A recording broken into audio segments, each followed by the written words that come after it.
الحمد لله نحمده ونستعينه ونستغفره ونؤمن به ونتوكل عليه ونعوذ بالله من شرور أنفسنا ومن سيئات أعمالنا من يهده الله فلا مضل له ومن يضلله فلا هادي له ونشهد أن لا إله إلا الله وحده لا شريك له ونشهد أن سيدنا وسندنا ونبينا ومولانا محمدا عبده ورسوله أما بعد فأعوذ بالله من الشيطان الرجيم بسم الله الرحمن الرحيم قل لن يصيبنا إلا ما كتب الله لنا هو مولانا وعلى الله فليتوكل المؤمنون صدق الله العظيم۔ معزز سامعین کرام، عزیز ساتھیو، بزرگوں، دوستو، عقیدہ توحید انسان کو توہم پرستی کی غلامی سے نجات دلاتا ہے، اور جس کا عقیدہ توحید جتنا زیادہ مضبوط ہوگا وہ اتنا ہی بے خوف و خطر زندگی گزارے گا۔ انسان کو اس بات کا یقین ہونا چاہیے کہ اللہ کی ذات موجود ہے، وہ اکیلا ہے، وہ یکتا ہے، وہ تنہا ہے، اس کی نہ ذات میں کوئی شریک ہے اور نہ اس کی صفات میں کوئی شریک ہے۔ وہی روزی دینے والا ہے، وہی عزت دینے والا ہے، وہی ذلت دینے والا ہے، اور نفع اور نقصان کا مالک بھی وہی ہے۔ اور کائنات میں جتنی تبدیلیاں ہم دیکھ رہے ہیں وہ سب کی سب تبدیلیاں اسی کی طرف سے۔ حضرت امام شافعی رحمۃ اللہ علیہ سے پوچھا گیا، اللہ کے وجود کی کوئی دلیل ہے تو بتائیے، اللہ موجود ہے، اللہ کے وجود کی کوئی دلیل ہے تو بتائیے۔ تو امام شافعی رحمۃ اللہ علیہ نے کہا، شہتوت کا پتا، اس کو ریشم کا کیڑا کھاتا ہے تو اس سے ریشم نکلتا ہے، اور شہد کی مکھی اس کو کھاتی ہے تو اس سے شہد نکلتا ہے، اور ہرن اس کو کھاتا ہے تو اس سے مشک نکلتا ہے، اور بکری اور گائے اور اونٹ اس کو کھاتے ہیں تو اس سے مینگنی نکلتی ہے، گوبر نکلتا ہے۔ تو یہ پتا ایک ہی ہے، ذائقہ ایک ہی ہے، اور کھانے والے لوگ مختلف ہیں، تو ہر ایک سے الگ الگ چیز نکل رہی ہے۔ حضرت امام شافعی رحمۃ اللہ علیہ کہتے ہیں کہ اللہ کے وجود کی دلیل ہے، کوئی تو ہے جو اسی پتے سے شہد نکال رہا ہے، اور اسی پتے سے ریشم نکال رہا ہے، اسی پتے سے مشک نکال رہا ہے، اور اسی پتے سے مینگنی اور اسی پتے سے گوبر نکال رہا ہے۔ یہ وہی ایک پروردگار ہے جو اپنی ذات میں بھی یکتا ہے اور اپنی صفات میں بھی یکتا ہے۔ قل هو اللہ احد اللہ الصمد لم یلد ولم یولد ولم یکن لہ کفوا احد۔ ان کی ذات میں ان کا کوئی شریک نہیں ہے، ان کی کوئی فیملی نہیں ہے، ان کی کوئی اولاد نہیں ہے، ان کی کوئی بیوی نہیں ہے، ان کا کوئی رشتہ دار نہیں ہے، ان کا کوئی ساتھی نہیں ہے، ان کا کوئی شریک نہیں ہے۔ کائنات انہوں نے جو بنائی ہیں وہ اکیلے بنائی ہیں، تنہا بنائی ہیں۔ کائنات کے بنانے میں ان کے ساتھ ان کا کوئی شریک نہیں ہے۔ اسی طرح عرب کے ایک دیہاتی سے، بدو سے کسی نے پوچھا، اللہ کے وجود کی کوئی دلیل ہے تو بتاؤ، تو اس نے کہا، البعرۃ تدل علی البعیر، کہ آدمی راستے میں مینگنی پڑی ہوئی دیکھتا ہے تو مینگنی اس کو بتلاتی ہے کہ یہاں سے کوئی بکری گزری ہے، یہاں سے کوئی اونٹ گزرا ہے۔ مینگنی اونٹ کے اوپر دلالت کرتی ہے اور بتاتی ہے کہ یہاں سے اونٹ گزرا ہے۔ اسی طرح بندہ راستے میں پیروں کے نشانات دیکھے کسی انسان کے تو وہ نشانات اس کو بتلاتے ہیں یہاں سے کوئی انسان گزرا ہے۔ تو مینگنی بتلاتی ہے کہ اونٹ گزرا ہے، انسان کے پیروں کے نشانات راستے میں پڑے ہوئے ہوں، وہ نشانات بتلاتے ہیں کہ یہاں سے کوئی انسان گزرا ہے۔ تو پھر اتنا بڑا آسمان اور اتنی بڑی زمین اور یہ سمندر اور یہ دریا اور یہ جھرنے اور یہ آبشاریں اور یہ ندی نالے، یہ پہاڑ، یہ سورج اور چاند، ستارے اور سیارے، اور یہ جو پوری کائنات ہے، کیا وہ یہ نہیں بتا رہی ہے کہ اس کا پیدا کرنے والا کوئی ہے، اس کو وجود میں لانے والا کوئی ہے، اس کو وجود بخشنے والا کوئی نہ کوئی ہے؟ تو ایک دیہاتی کہہ رہا ہے فیا عجباً، ایک شاعر کہتا ہے فیا عجباً کیف یعصی الالہ ام کیف یجحدہ الجاحد وفی کل شیء لہ آیۃ وفی کل شیء آیۃ تدل علی انہ واحد۔ شاعر کہتا ہے کہ بھئی تعجب کی بات ہے، اللہ کی نافرمانی کیسے کی جا رہی ہے، یا کوئی انکار کرنے والا اس کا کیسے انکار کر رہا ہے، حالانکہ ہر چیز میں ایک دلیل اور نشانی موجود ہے جو بتلا رہی ہے کہ وہ اکیلا ہے اور تنہا ہے۔ ہر چیز کے اندر آپ دیکھیں گے، غور کریں گے تو یہ دلیل ملے گی کہ وہ اکیلا ہے، وہ تنہا ہے اور وہ موجود ہے۔ دنیا ایسے ہی نہیں چل رہی ہے، کوئی نہ کوئی اس دنیا کو چلا رہا ہے، اور وہ چلانے والا اکیلا ہے، وہ چلانے والا یکتا ہے، وہ تنہا ہے، اس کی ذات میں کوئی شریک نہیں، اس کی صفات میں کوئی شریک نہیں۔ روزی دینے والا وہی ہے، اولاد دینے والا وہی ہے، صحت دینے والا وہی ہے، تندرستی دینے والا وہی ہے، بیماری اسی کے ہاتھ میں ہے، شفا اس کے ہاتھ میں ہے، تندرستی اس کے ہاتھ میں ہے۔ یہ ایک ایمان والے کا عقیدہ ہے، اسی کو عقیدہ توحید کہا جاتا ہے۔ تو جس کا عقیدہ توحید جتنا زیادہ مضبوط ہوگا، وہ توہم پرستی کی غلامی سے اپنے آپ کو نکالے گا اور وہ بے خوف و خطر زندگی گزارے گا۔ حضرت نبی رحمت صلی اللہ علیہ وسلم کے دنیا میں آنے سے پہلے زمانے جو جاہلیت تھا، مشرکین کے جو حالات تھے، وہ لوگ سفر کے مہینے کو منحوس سمجھتے تھے۔ اسی طرح وہ لوگ یہ سمجھتے تھے سفر میں کوئی سفر نہیں کرنا چاہیے، آدمی کہیں سفر نہ کرے، کہیں ایک جگہ سے دوسری جگہ کا سفر نہ کرے، کوئی شادی نہ کرے، نکاح نہ کرے، کوئی کاروبار نہ کرے، کاروبار کریں گے نقصان ہو جائے گا، شادی کریں گے ناکام ہو جائے گی، اور ایسے ہی سفر کریں گے تو سفر بھی ناکام ہو جائے گا۔ اس لیے وہ پرندوں کے ذریعے سے نیک فالی یا بد فالی لیتے تھے، پرندوں کو اڑاتے تھے، پرندہ دائیں طرف اڑتا تھا تو اس سے نیک فالی لیتے تھے اور سفر کو جاری رکھتے تھے، اور اگر پرندہ بائیں طرف اڑتا تھا بد فالی لیتے تھے اور سفر سے اپنے آپ کو روک لیتے تھے کہ اگر سفر میں جائیں گے تو نقصان ہوگا۔ نبی رحمت صلی اللہ علیہ وسلم تشریف لائے تو آپ علیہ الصلاۃ والسلام نے اس عقیدے کی تردید فرمائی اور اس تصور کو، اس نظریے کو غلط بتایا، اور ارشاد فرمایا کہ مہینوں میں کچھ نہیں ہے، گھڑیوں میں کچھ نہیں ہے، مہینہ فی نفسہ ہی کوئی بھی منحوس نہیں ہوتا ہے، منحوس تو انسان کی اپنی بدعمالیاں ہیں۔ جس گھڑی کو انسان گناہوں میں، نافرمانیوں میں گزار دے، وہ گھڑی اس کے حق میں منحوس بن جاتی ہے۔ شوال کے مہینے کو منحوس سمجھا جاتا تھا، لوگ اس میں شادی نہیں کرتے تھے، منگنی نہیں کرتے تھے۔ نبی رحمت صلی اللہ علیہ وسلم نے اپنی شادی حضرت عائشہ رضی اللہ تعالی عنہا سے شوال کے مہینے میں کی، رخصتی بھی شوال کے مہینے میں فرمائی، لوگوں کو یہ بتانے کے لیے کہ بھئی اس مہینے کو جو منحوس سمجھا جا رہا ہے، اس مہینے میں جو شادی نہیں کی جا رہی ہے، یہ سوچ غلط ہے۔ مہینے سارے اللہ کے بنائے ہوئے ہیں، پورا کا پورا سال اللہ کا ہے، پورے کے پورے دن اللہ کے بنائے ہوئے ہیں، کسی دن میں کوئی نحوست نہیں ہے۔ اسلام کے اس حساب سے، اسلام کے نظریے کے حساب سے اگر دیکھا جائے تو بہت سی گھڑیاں مقدس ہیں، مبارک ہیں، لیکن کوئی گھڑی منحوس نہیں ہے، کوئی گھڑی نامبارک نہیں ہے۔ آدمی کسی گھڑی کو نافرمانیوں میں اللہ کی اور گناہوں میں اگر اللہ تعالیٰ کی نافرمانیوں میں گزار دیتا ہے، وہ گھڑی اس کے حق میں منحوس بن جاتی ہے۔ تو یہ چیز نبی رحمت صلی اللہ علیہ وسلم نے سمجھائی کہ بھئی یہ سفر کے مہینے کو منحوس سمجھنا یہ اسلامی نظریہ نہیں ہے۔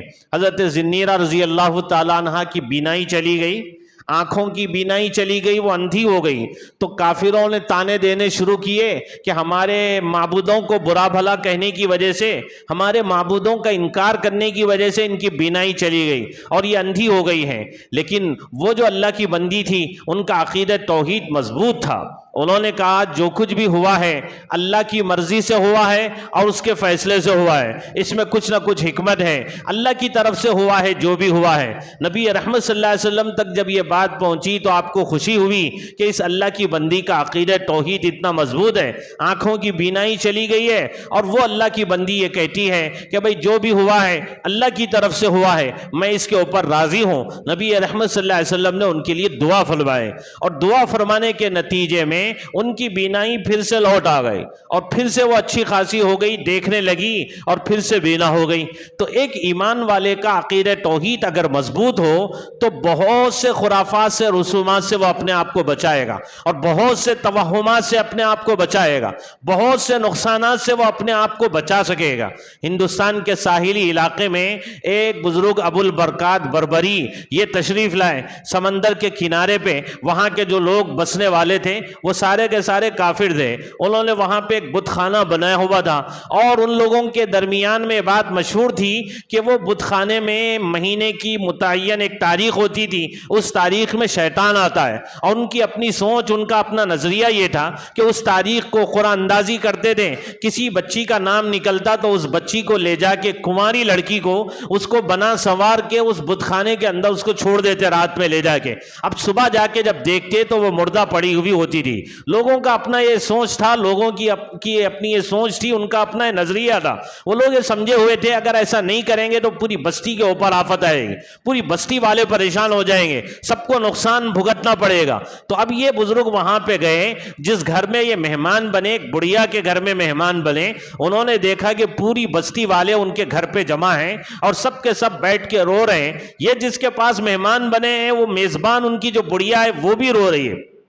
لوگوں سے انہوں نے پوچھا کہ بھئی یہ کیا ماجرا ہے، سارے کے سارے لوگ جمع ہو کے بیٹھ کے رو رہے ہیں، رونے کی وجہ کیا ہے؟ پوچھنے پہ انہوں نے بتایا کہ یہاں جو بت خانہ سمندر کے کنارے پہ بنا ہوا ہے وہ فلاں تاریخ کو اس میں شیطان آتا ہے، کماری لڑکیوں کو ہم وہاں پہ بھیجتے ہیں، صبح کو مردہ ہوتی ہے، تو یہاں پہ قرآن اندازی کی گئی تو یہ جو بڑھیا ہے اس کی ایک لوتی بچی کا نام اس میں آیا ہے، اب کل اس کو لے جا کے وہاں پہ چھوڑ دینا ہے، اور اس کے بعد میں وہ بچی مردہ ملے گی، اس لیے ماں اپنی بچی کی جدائی میں رو رہی ہے۔ جب یہ بات انہوں نے سنی تو انہوں نے کہا کہ بھئی یہ تو اسلامی نظریہ نہیں ہے، اسلامی تعلیمات کے خلاف ہے، ایسا تم مت کرو۔ تو وہ اس کے لیے تیار نہیں تھے کہ بھئی ایسا نہیں کریں گے تو کوئی مصیبت آ جائے گی، کوئی آفت آ جائے گی، کوئی پریشانی آ جائے گی۔ تو آخر میں انہوں نے کہا ٹھیک ہے، اس بچی کی جگہ میں چلے جاتا ہوں، میں اس بت خانے میں جاؤں گا اور وہاں پہ رات گزاروں گا اور کسی طریقے سے اس مسئلے کو حل کرنے کی کوشش کروں گا۔ سارے لوگ تیار ہو گئے، بھئی ٹھیک ہے آپ جائیے۔ یہ جو ان کو داڑھی بھی نہیں دی، اب یہ گئے وہاں پہ جا کے رات کی تاریکی میں ان کو لے جا کے وہاں پہ چھوڑ دیا گیا۔ وہ بت خانے میں بیٹھ گئے اور قرآن کریم انہوں نے نکال لیا اور قرآن کریم کی تلاوت انہوں نے شروع کر دی۔ قرآن کریم پڑھتے رہے، پوری رات گزر گئی۔ اب صبح لوگ تماشا دیکھنے کے لیے آئے کہ بھئی صبح جا کے دیکھیں گے پتہ نہیں ان کے ساتھ کیا ہوا، اب یہ مردہ ملیں گے، ان کی لاش ملے گی۔ یہ سوچ کے لوگ آئے وہاں پہ، کیا دیکھتے ہیں کہ قرآن پڑھتے ہوئے بزرگ بیٹھے ہوئے ہیں۔ لوگ دیکھے تو پریشان ہو گئے۔ یہ خبر بادشاہ تک پہنچی، بادشاہ نے آپ کو بلایا تو ہندوستان کے بادشاہ کے پاس میں گئے۔ وہاں جانے کے بعد اس سے ملاقات ہوئی، انہوں نے اس کو اسلام کی دعوت دی۔ اس نے کہا کہ ٹھیک ہے آپ اگلے مہینے کے لیے بھی یہاں پہ رک جائیے، اگلے مہینے کی جب وہ تاریخ آئے گی تو اس تاریخ میں آپ پھر جائیے اس بت خانے میں، جا کے وہاں پہ رات گزاریے۔ اب اگر آپ بچ جائیں گے تو پھر ہم اسلام لانے کو تیار ہیں، ہم مسلمان ہونے کو تیار ہیں۔ انہوں نے کہا ٹھیک ہے، وہ پھر رک گئے۔ ایک مہینے تک انہوں نے انتظار کیا۔ جب مہینہ آیا اگلا اور وہ تاریخ آئی، پھر ان کو رات میں بھیجا گیا۔ وہ گئے وہاں پہ قرآن پڑھتے ہوئے بیٹھ گئے، پوری رات انہوں نے ایسے ہی گزار دی۔ پوری رات ہو گئی، صبح جب لوگوں نے دیکھا تو بادشاہ بھی مسلمان ہو گیا اور اس کی رعایا جو تھی اس میں سے اکثر لوگ مسلمان ہو گئے، اکثر لوگ ایمان لے آئے۔ ایک ایمان والے کا جو عقیدہ ہوتا ہے وہ یہ کہ بھئی نفع اور نقصان اللہ کے ہاتھ میں ہے، اللہ کی مرضی کے بغیر کوئی کسی کو نقصان نہیں پہنچا سکتا، اللہ کی مرضی کے بغیر کوئی کسی کو فائدہ نہیں پہنچا سکتا۔ اللہ تعالیٰ قرآن کریم کی اس آیت میں جو میں نے خطبے میں پڑھی ہے، اللہ تعالیٰ کہہ رہے ہیں کہ اللہ کے نبی کہہ دیجئے لن یصیبنا الا ما کتب اللہ لنا، ہم کو نہیں پہنچے گی مگر وہی مصیبت جو اللہ نے ہمارے لیے لکھ دی ہے، وہی تکلیف جو اللہ نے ہمارے لیے لکھ دی ہے وہی ہم کو پہنچے گی۔ جو پہنچی ہے تو اس کا مطلب یہ ہے کہ اس کو پہنچنا تھا، جو نہیں پہنچی ہے تو اس کا مطلب یہ ہے کہ اس کو نہیں پہنچنا تھا۔ اللہ نے جو ہمارے لیے لکھ دیا وہی چیز ہم کو پہنچے گی، وہ ہمارا کارساز ہے، ہمارے کاموں کا بنانے والا اللہ ہے۔ اور ایمان والوں کو اللہ پہ بھروسہ کرنا چاہیے، ایمان والے کا یقین اللہ کی ذات پہ ہونا چاہیے، ایمان والا اللہ کی ذات پہ یقین کرے۔ یہ قرآن کریم کی آیت کہہ رہی ہے۔ ایمان والے کا اگر عقیدہ توحید مضبوط ہوگا تو وہ توہمات کی غلامی سے اپنے آپ کو نکالے گا۔ اسلام نے نکالا توہمات کی غلامی سے مسلمانوں کو، لیکن کتنے مسلمان ایسے ہیں پھر اسی غلامی کی زنجیروں میں جکڑے چلے جا رہے ہیں۔ اور ایسی کتنی چیزیں ہیں جو ہمارے اپنے معاشرے میں رائج ہیں، توہم پرستی کی قبیل کے۔ کتنے لوگ ایسے ہیں گاڑی خریدتے ہیں، اس کے سامنے نیمبو باندھتے ہیں اور یہ سمجھتے ہیں ایسا نہیں کریں گے تو نقصان ہو جائے گا۔ کتنے لوگ ایسے ہیں مکان بناتے ہیں، مکان کی چوکٹ پہ جانور ذبح کر کے اس کا خون بہاتے ہیں اور یہ سمجھتے ہیں ایسا نہیں کریں گے تو نقصان ہو جائے گا۔ یہ غیروں سے رسمیں لی گئی، عیسائیوں سے رسمیں لی گئی۔ ایک جاہل بادشاہ تیمور لنگ، کوئی عالم نہیں ہے، وہ دریائے جمنا کو پار کرنا چاہتا ہے۔ جوتشیوں نے بتایا کہ یہ جو گھڑی ہے یہ منحوس گھڑی ہے، اس گھڑی کو آپ دریائے جمنا عبور نہیں کر سکتے، اس کو پار نہیں کر سکتے۔ تو اس نے کہا کہ یہ عیسائیوں کا عقیدہ ہے، یہ مشرکین کا عقیدہ ہے۔ توحید والے جو ہوتے ہیں اس طرح کی باتوں پہ یقین نہیں کرتے۔ ہم اللہ پہ یقین رکھنے والے، اللہ پہ بھروسہ کرنے والے، کسی گھڑی کو ہم منحوس نہیں سمجھتے۔ یہ کہہ کے اس نے دریائے جمنا کو عبور کیا۔ کتنے لوگ ایسے ہیں مسلمانوں میں سے مکان بنا رہے ہیں، مکان کی چوکھٹ میں جانور کو ذبح کر رہے ہیں، اس کا خون بہا رہے ہیں اور یہ سمجھ رہے ہیں ایسا نہیں ہوگا تو نقصان ہو جائے گا۔ کتنے لوگ ایسے ہیں کسی شادی کرنے کے بعد میں کسی لڑکی کو اولاد نہیں ہوتی ہے، یہ سمجھتے ہیں کہ لڑکی منحوس ہے، حالانکہ قرآن کریم کہہ رہا ہے یَهَبُ لِمَن يَشَاءُ إِنَاثًا وَيَهَبُ لِمَن يَشَاءُ الذُّكُورَ أَوْ يُزَوِّجُهُمْ ذُكْرَانًا وَإِنَاثًا وَيَجْعَلُ مَن يَشَاءُ عَقِيمًا۔ اللہ جسے چاہے لڑکیاں دے، جسے چاہے لڑکے دے، اور جسے چاہے دونوں دے، اور جسے چاہے کچھ بھی نہ دے۔ اللہ جسے چاہے جو چاہے دے۔